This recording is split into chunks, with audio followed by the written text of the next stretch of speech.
Երգիչ Անդրեի շուրջ ստեղծված իրավիճակը այս պահին համացանցի թիվ 1 քննարկման առարկան է դարձել, ու այս քննարկումների ֆոնին տարածվում է մի հարցազրույց, որը երգիչը տվել է դեռ տարիներ առաջ։ Այն ներկայացնում ենք ձեր ուշադրությանը։ Իմ փոխարեն շատ բաներ են որոշում, արդեն սովոր եմ այդ ամեն ինչին ու վաղուց կարելի է ասել արդեն 20 տարուց ավել։ Եթե այդպես եմ որոշել, որ ես ամուսնացել եմ ու այդպես են մտածում, թող այդպես լինի։ Ես որևէ մեկնաբանություն չեմ ուզում տալ այդ ամենի շուրջ, որովհետև կարծում եմ, այդ հարցերի պատասխանը տրվեց քեզ տերեմ տեսահոլովակում։ Բայց դրանից հետո էլ շարունակվեցին շնորհավորանքներ, երևի միշտ էլ հետաքրքիր է մարդու անձնականը, բայց ես կցանկանայի, որ իմ արվեստը ավելի շատ հետաքրքրեր մարդկանց։ Ուրախ եմ, որ իմ արվեստը իսկապես հետաքրքիր է այն հանդիսատեսին, որը 20 տարի շարունակ իմ կողքին է։ Նրանք, ովքեր ինձ այս տարիների ընթացքում հասցրել են ճանաչել, վստահ եմ գիտեն, որ ես երբևիցե իմ անձնական կյանքն ու հարաբերությունները չեմ սիրելի ցույց դնել հանրությանը։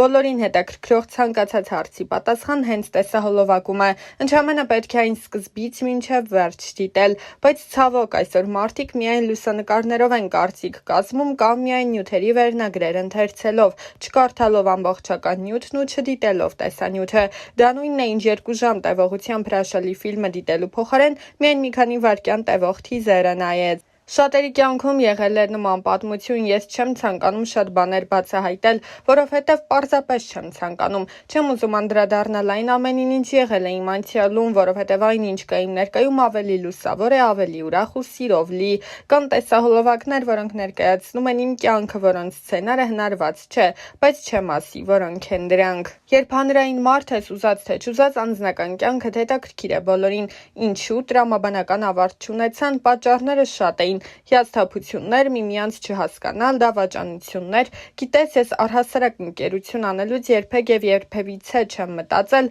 որ դա պարտադիր պետք է տրամաբանական շարունակություն ունենա վերածվի ամուսնության։ Ամուսնությունը շատ լուրջ որոշում է։ Կարծում եմ, դա ավելի շատ որոշում է, քան զգացմունք։ Երևի միշտ երկկողմանի պատրաստ չեն եղել այդ ամենին։ Այո, իմ սիրտն էլ են շատ կոտրել, բայց ավելի ճիշտ կլինի ասել այն ոչ թե կոտրված է եղել, այլ հիասթափված։ Եղել է շրջան, որ դադարել էի հավատալ անկեղծ սիրուն, թեև շատ գեղեցիկ երգեր էի երգում սիրո մասին, բայց ինքս չէի հավատում սիրուն։ Բայց իհարկե, եթե մի բան մեկ անգամ չի ստացվում, չի նշանակում, որ պետք է դադարել հավատալ։ Այսօր կարծես թե հատկապես անձնական կյանքում բոլորն ավելի էգոիստ են դարձել, ավելի շատ իրենք իրենց մասին են մտածում։ Ես կարծում եմ, եթե անձնական կյանքի մասին է խոսքը 1+1 հավասար է ոչ թե 2-ի, այլ 1+1 հավասար է 1-ի, որովհետև 2 հոգի պետք է 1 դառնան, մի ամբողջություն, ոչ թե ամեն մեկը փորձի իր սկզբունքները առաջ տանել։ Զիջումներն այսօր մոռացվել են։ Հիասթափություններ շատ են եղել, բայց երբևիցե չեմ չարացել։ Չեմ հիշում նման դեպք, որ ես իմ չստացված անձնական պատմության ավարտին տրագեդիա սարքեի մեկի համար։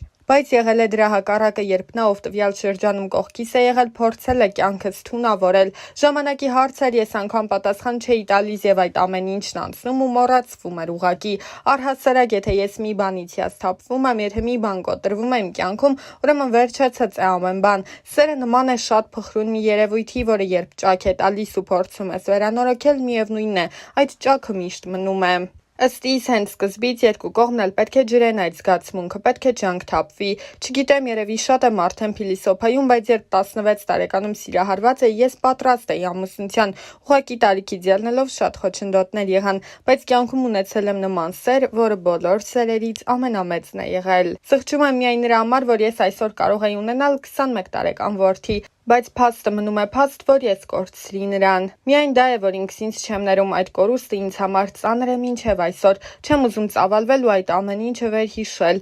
1998 թվականներ, ինձ ցավ է պատճառում այդ հիշողությունը, ինձ ցավ է պատճառում, որ նա այսօր չկա։ Ուղղակի չեմ ուզում շարունակել այս թեմայով խոսել, բայց այն միտքը, որ նա կարող էր լինել իմ կյանքում, բայց չկա, իհարկե սղճում եմ շատ։ Այն ժամանակ երկուսս էլ ունեինք մեր կյանքը, մեր նպատակները։ Չեմ ուզում ասել, որ ամեն ինչ փուչ էր, բայց ամեն դեպքում ես իմ ներսում այդ պակասը զգում եմ, նշել էր Անդրեն։ Հիշեցնենք, որ ավելի վաղ Անի Օհանյանը գրել էր. Իմ ճանապարհը լի էր վախերով ու պայքարով, ես սիրում էի այն մարդուն, ով հմայեց ինձ, բայց ջենթլմենի գեղեցիկ դիմակի հետևում սարսափելիներ թաքնված։ Սկզբում ամբողջ ժողովրդի աչքի առաջ ծնվեց հեքիաթը, դուք հավատացիք նրան այնպես, ինչպես ես։ Շուտով աշխարհը սկսեց փլուզվել։ Իմ ամեն օրը սկսվում էր տագնապով ու անհանգստությունով, այսօր նա չար կլինի, թե բարի, նորից կվիրավորի, կհարվածի, թե կրկին սպառնալու է, որ կզրկի երեխայից։ Ես կարծում էի, որ կարող եմ փրկել ընտանիքը և փոխել նրան դեպի լավը,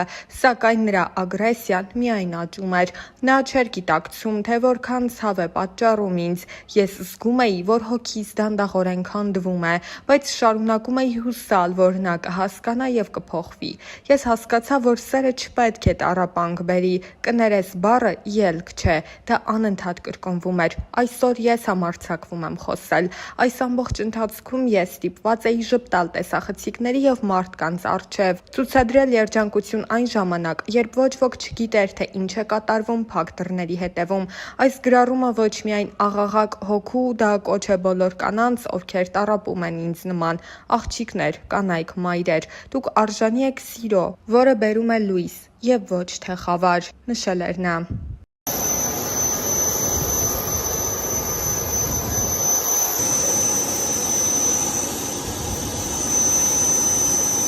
Once you close up this door and just stay back, I'm going to give you some information until then, please.